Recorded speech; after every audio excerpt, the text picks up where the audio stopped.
Okay, in this section, we are going to learn how to read the measurements on the standards.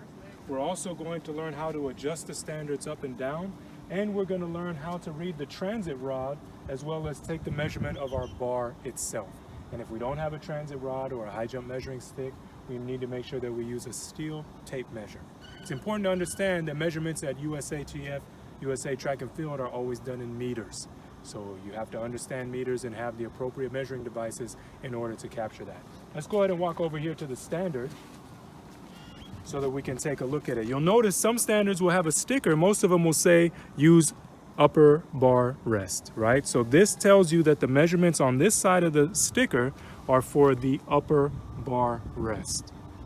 If we were to flip over to the back side of the sticker, it says use lower bar rest. So these measurements on this side are for the lower bar rest. So our primary focus, just for the purpose of demonstration here, is going to be using the upper bar rest. When we come down here, you'll notice that it's in metric and standard. So metric on this particular one is on the right side. 200 would refer to 2 meters or 200 centimeters. And this big 6 here would refer to 6 feet. So this would be 6'6", 6'9", 7 feet, so on and so forth. Like I said earlier, everything is done in metric, so we want to make sure that we pay attention to that. You'll notice on this particular standard that there's an arrow here. This arrow indicates where your measurement line should be in relation to your standards, bar rests.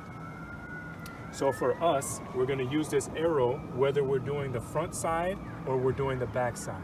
Whether we're using the upper bar rest or the lower bar rest, we're always getting our measurements based upon this arrow.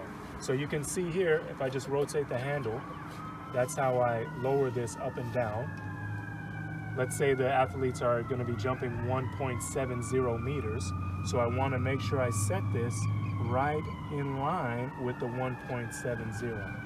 I would tighten my standard to make sure that it doesn't wobble, and then we're good.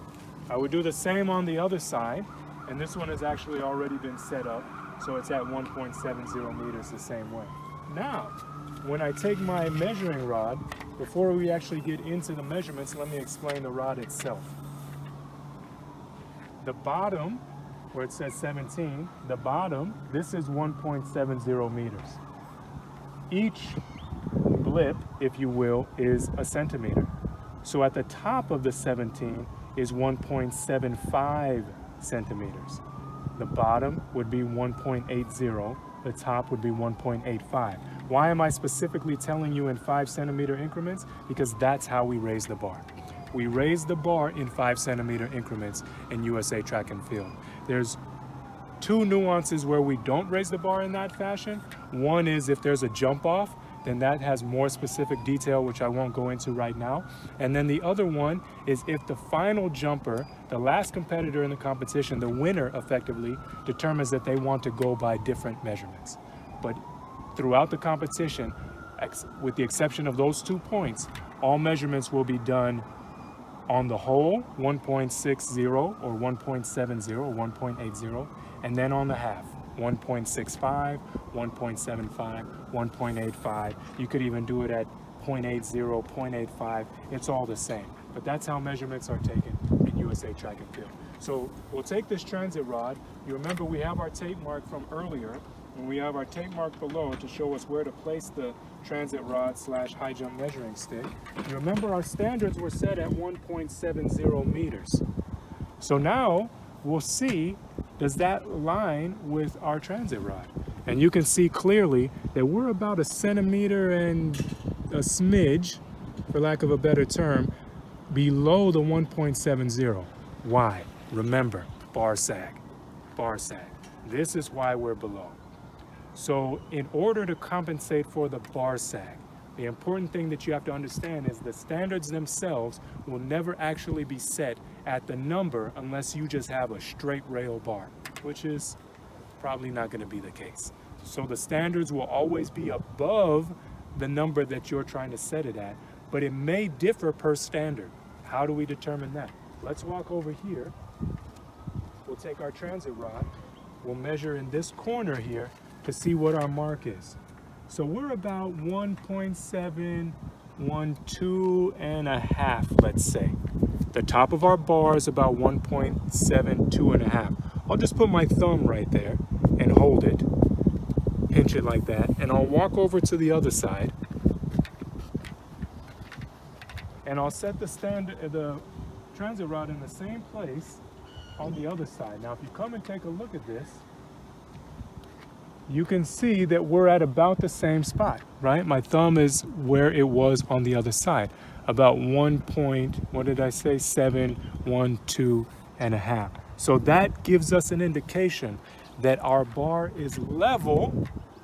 It's level, but we know that we're not at 1.70 here from the middle.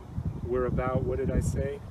A centimeter and a smidge. So we have to make the adjustment on our standard going up a centimeter on each side to keep our bar level and see if we can hit that 1.70. So these are the nuances that you begin when you start the process of officiating. But throughout the day, you'll already know what your cheat is. We call it a cheat. What is the cheat? And that compensates for the sag. So once you do it the first time, you'll know, oh, I'm a centimeter above, or I'm, 2.5 centimeters above. So in this circumstance, let's go ahead and raise it up 1 centimeter. And each of these lines is a centimeter, right? 10 of those will get us to the 180. So we'll just raise it up 1 centimeter here. So that puts us at 1.71. We'll do the same over here on this side.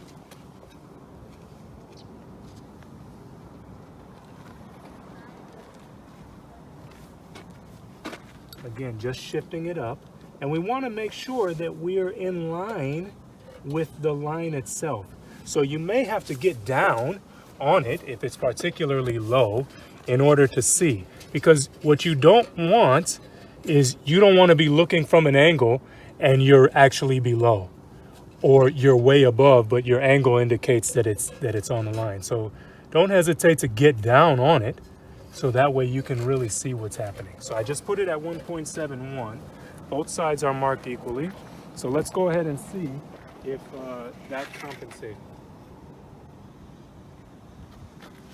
So again, we'll take our transit rod, we'll put it right there on the middle, we'll raise it right up to the bar, and bam, you can see that we're there. You can see that our line is right at the top of, our bar. So we are in fact at 1.70 meters. So this is how we measure every height.